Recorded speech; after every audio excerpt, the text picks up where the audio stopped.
Quicksilver Grail. This video has been a super long time coming, if you know me. But I guess if you don't, I'm basically to Quicksilver Grail what Main Deck Dan is to Spectrometer, although of course my job is significantly easier because Grail is actually a good card. I'll be going through why Grail is the strongest Divine Relic, going into some advanced use cases and examples, and hopefully convincing you to put Grail in your deck. I've been wanting to do this for some time now, so some of the examples might be a bit old, but then again, slimes have been creeping back into the meta, so this might be more relevant than you expect. For anyone who doesn't know what a Grail is, it's a zero-cost Divine Relic that, on enter, allows you to banish a non-champion card from your material deck face down, with the activated ability allowing you to sacrifice the Grail to materialize the card that you banished. In practice, this allows you to delay your materialization until a later time frame, which on paper might not sound all that strong, but in practice is very, very powerful. Of course, this does come at the cost of eating your Divine Relic slot, so let's talk about that. The Divine Relic conversation pretty quickly boils down to Grand Crusader's Ring versus Quicksilver Grail. Yes, there are other decks that can run other Divine Relics, but Spectrometer doesn't net you any real payoff for at least 2 turns. Mercurial Heart is pretty much limited to one archetype. Imperial Seal is either completely useless or like a critical component of your deck, and Art of War kind of sucks outside of specific interactions like Wind Assassin with Ensnaring Fumes or Mages with Zoyu. With the Looking Glass now, there's a bit more competition, but even then, so far it's only seen play in Crux to enable Ghosts, or Cheshire Cat and Ranger Strides abusing decks. Maybe that'll change with Phantom Monarchs, but for now I expect, without changing large swaths of your deck, if you're conflicted about what Divine Relic you're running, it's probably either GCR or Grail. So let's dive a bit deeper into that conversation, and I'll start by talking about Grail. It draws you a card. That's it. This video is what, 15, 20, 30 minutes? No idea right now. But if I were to do a video on GCR, we'd be done in 2. Card is good. Maybe I could talk for an extra minute about how it draws to hand pre-rec and lets you cast some stuff, or maybe how you can choose not to crack it to balance Gildas or play around influence cards like Fast Cure or Firebloom Flourish, but there's really not much more to it. Of course, there is a lot of power in this simplicity. Drawing a card is always a strong effect, doesn't matter what deck you're playing, what deck your opponent is on, or what the board state is. And this just isn't true for Quicksilver Grail. In fact, there's sometimes, very rarely, where putting something under Grail would be weaker than just materializing the card that you would have put underneath. But at the same time, Grail can break open a game in a way that GCR just can't. And I mean, sure, an extra card can open up a lot of lines, but in exchange for this power, this consistency that Grail gives up, you get massive, massive tempo, both offensively and defensively. And I want to emphasize that this is the trade-off that I see between these Divine Relics: GCR's consistent, ongoing value versus Grail's raw power. And personally, I think that GCR can feel like a bit of crutch in some of these decks. It always feels really good to have, and a lot of players will miss it when they cut it. But in some of these decks that could be running Grail instead, to me playing GCR can feel like giving up a lot of power in winnable games so that you feel better in lost games. For example, when you brick and your hand isn't playable, at least you have GCR to bail you out and it feels really good in that moment. But I think that like a lot of the skill in this game comes down to navigating these like mediocre to bad hands. And the better you get, but especially the better your opponent gets, the more powerful Grail becomes. So yeah, let's dive more into that and get into the real nitty-gritty of how to use Grail, starting with the most common and obvious use: protection. This has been what most people have used Grail for in the history of the game, and a lot of why it was popular in the Fractal metagame. There's a lot of strong Regalia in this game, but for the decks that are weak to them, there's also a ton of answers. Grail provides a shield that your opponent will have to get through first before they can clear the underlying problem. And this is mostly used for hate cards that are very good at shutting down certain strategies, such as Safeguard Amulet versus Burst Asunder, or Nullifying Lantern for Raining Flames, Fire Momentum, or Fractal of Polar Depths. Now, your opponent has to either kill the Grail, then the underlying Regalia, or just walk into it. Grail also serves as plenty of other defensive cases, such as making Tariff Ring basically unstoppable. If you're worried that your opponent might Zephyr, Fracturize, or reduce to Ash it, Now they'll need 2 copies to stop you from having it up in their recollection phase. And famously, Slime Sylvie used it a lot with Covenant of Thorns to get access to the very, very strong defensive utility whenever it wanted to. And it's also seen use to protect hindered regalia like Luxura's Map or Poison Dagger, so that you can crack the Grail on your opponent's end phase and then have the regalia awake and ready to use on your turn. The most common and crucial use of Grail is in the defensive power that it offers. But in saying that, it's also often the weakest way to use Grail. So the second common use of Grail is in delaying paying costs. If you put a 1 or higher cost regalia underneath Grail, you can then pay the costs during your main phase or later, rather than in your materialization phase. And because this then lets you recollect that card that you didn't banish to pay for the material cost, you have, for this one turn only, gotten access to both a materialize and an extra card. And if that materialize draws you a card, then you can also fake access to GCR for 1 turn. This is commonly seen with Assassin's Ripper, letting you play Slice and Dice, and then using the cards you put down for Slice and Dice as the cost for Ripper. We've also seen it for Blinding Orb and Nico, and some Assassin builds, and Fractals used it as like this cute way to get 0 cards in memory for Zhangjiao. I used it a lot with Verdant Scepter to delay both paying the memory cost and the Onita banishing a slime. It can be like incredibly strong with Channeling Stone, and Grail plus Horn of Beast Calling has led to some of the most absurd lethal lines in this game. Using Grail to posture offensively with the right material deck can net a lot of kills. Do not sleep on this. I'll even throw in like there's a Nullifying Mirror use case here where you can delay the materialization to when you want. It's kind of different to delaying costs, but it's definitely offensive posturing to shut down Veiling Breeze. And if you've ever played against a deck and passed and thought to yourself that you might be dead on this turn, Grail is one of the scariest cards to see come out of a material deck. And that kind of covers the second use case of Grail. And it is only now that we can begin to talk about what makes Grail really fun.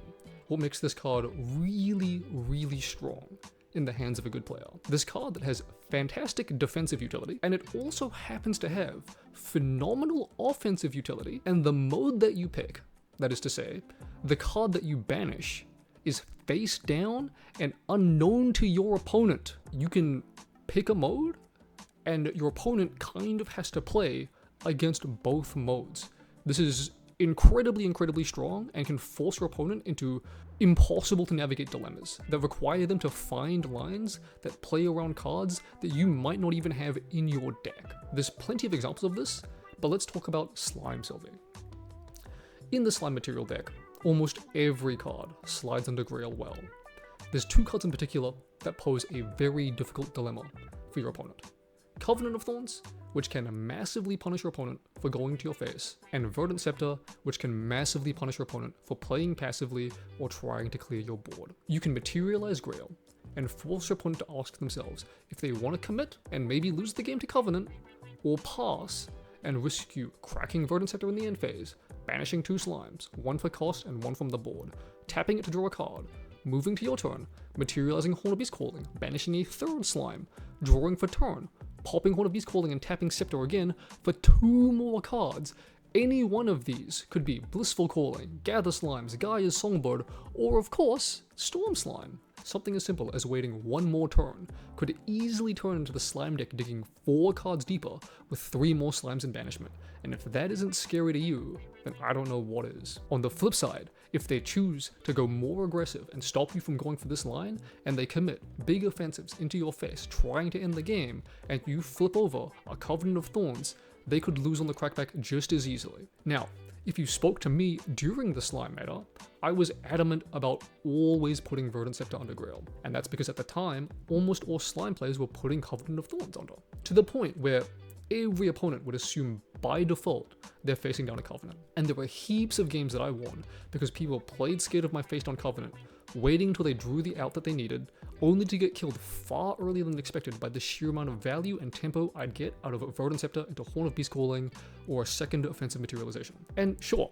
if they sent it at my face, I might have died. But if they did commit, and it was Covenant, they'd lose on the spot. And when 99% of the slime opponents that they play and test against have the Covenant there, that's a bluff that very few opponents will call. And this is what I mean by Grail scaling with both your own skill and that of your opponent. You can't bluff someone that doesn't know what you're bluffing, but if they're good enough to be scared of your defensive, you can cheat your offensive card in while still making them play around your defensive, getting you value out of 2 materializations with just the single card. But if they know you might play greedy, then they can call your bluff. And so there's a lot of Grail tricks, and as your opponent gets better, they don't become immune to these tricks, but rather the tricks that work start to change.